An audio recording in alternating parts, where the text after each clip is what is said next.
walang impormasyon tungkol sa isang bata at mukhang nawawala. Para kay Don Silvio. Pansin ko sa atin naman para sa bayan, katulad ng pansin ng mga insek na tayo tumatangkilik sa siya ng ginagawa katulad ng ating pamahalaan. Hindi, dapat ialay ang pansin ni Kigora, isa sa pinakamakapangyarihan ng tao sa Pilipinas. Dapat ay sa Eminensya Negra, kay Simon. Tingnan nyo! Hindi ba di yun ang paboritong estudyante ng vice-rector? Masdan nyo at sa karawahin ni Simon ito sumakay. Ang busabos at sa vice-rector na pinagliliguran ng Panginoon na parang general.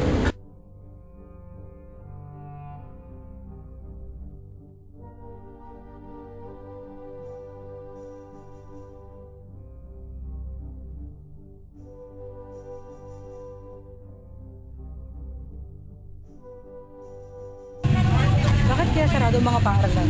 Ano kaya nangyari? Basilio, anong ginagawa mo dito? Akin po sanang dadalawin ang aking mga pasyente at naisip ko rin doon yung papel para sa aking pagkatapos. Matanong lang kita, kasama ka ba ng mga mag-aaral kagabi sa piging? Hindi po, ngunit ako'y inayayahan. Hindi ako nakarating dahil hindi lang ako bantay sa Kapitan Tiago. Mabuti kung ganun, pero inanyayahan ka kamo. Kasabi ka ba sa kanilang organisasyon? Ako po ay pinagbabayad lamang para sa Kapitan. Kung ako sa iyo ay uuwi na lang ako at sisirain o suki na ang anumang katibayan na magdadawit sa akin. Saglit lang po, may kinalaman din po magkakaroon. Ang Eminensya Negra? Wala. Hindi mo ba nabalitaan na si Simon ay nagpapahinga ngayon dahil may mga di kilalang tao ang sumugat sa kanya? May sangkot po ba mga tulis? Wala. Puro mag-aaral. Tingnan mo sa universidad, puro paskil na maghihimagsik ang laman. Ganun po ba? Maraming salamat po. Ingat po kayo. Ikaw din.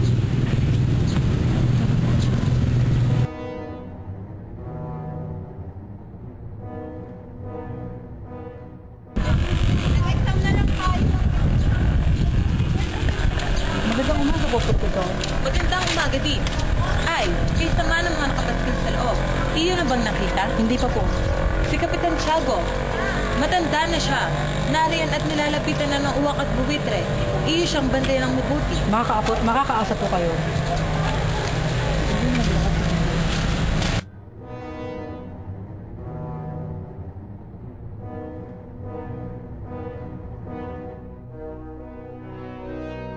Basilio! Alam mo na ba? Ang alin? Magtungkol ba sa mga paskil? Hindi! Matagal daw mawawala ng pasok. Akalain mo yun? Sige, mauna na ako sa'yo, ha?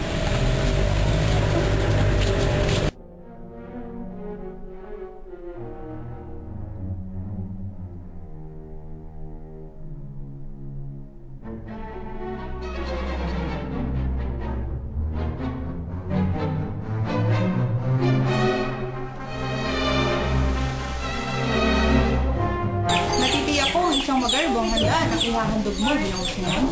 Yun nga sana nga ang balak. Ngunit wala naman akong malaking lugar upang pagdausan ng malaking piging. Sayang naman pala. E di sana'y sa'yo napunta ang lupa ni Kapitan Tiago at hindi napunta kay Don Camitoy Palaez ng libre. At ngayon, magpapakasal ang kanyang anak sa mayamang si Paulita Gomez. Ganun talaga. Yung mga tao talagang swerte. Kung sa bagay, tama rin naman na mapunta ang dalaga kay Juanito kaysa sa di hamak na makatang siksagan. Magaling din mag-isip ang babaeng yan. Alam niyang hindi siya mabubuhay sa hirap.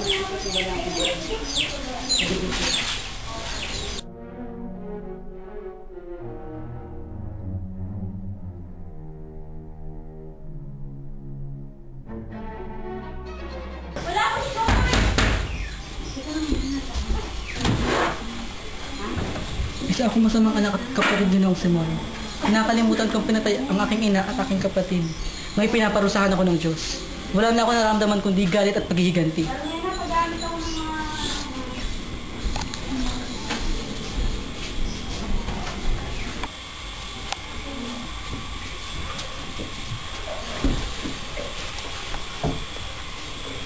Para saan naman po ang nambarang iyan? Hintayin mo.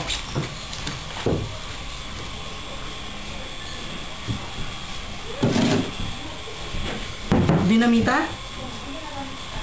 Oo, ngunit hindi basta-basta dinamita. Ito ang kasawian na imbak ng mga kagagawa ng walang katwiran at mapang-api. Ngayong gabi, makakarinig ang pagsabog ang Pilipinas at mapaparusahan ang mga makasalanan hindi magawang parusahan. Mamayang gabi ay magkakaroon ng pista.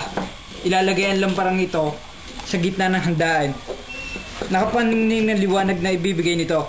Ngunit pansamantalaang pagkaraan ng 20 minuto, mawawala ang lampara.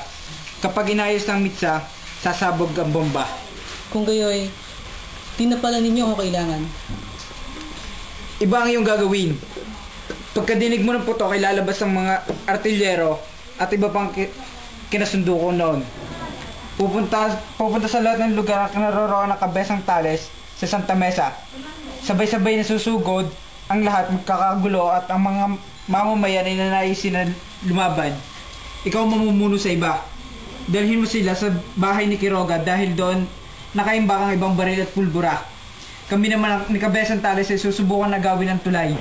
Mamamatay ang lahat ng mahihina, ang lahat ng hindi handa. Lahat? Kahit ang mga walang laban? Oo, lahat. Lahat ng Indio, Mestizo, Inchik, Kastilang duwag. Kailangan magsimula muli mula sa mga dugong dadanak at sisibol sa bagong lahi. Isang bagong lipunan na kahit kailan may hindi mapapangapi. At ano na lang sasabihin ng mundo sa gagawin natin ito? Pupurihin tayo ng daigdig. Ano naman ang aking pakialam? Bakit ko kailangang isipin at kung papupurihin nila tayo o hindi? Bakit ko kailangang lingapin ang mundong kailan ba hindi lumingap sa akin? Tama ka.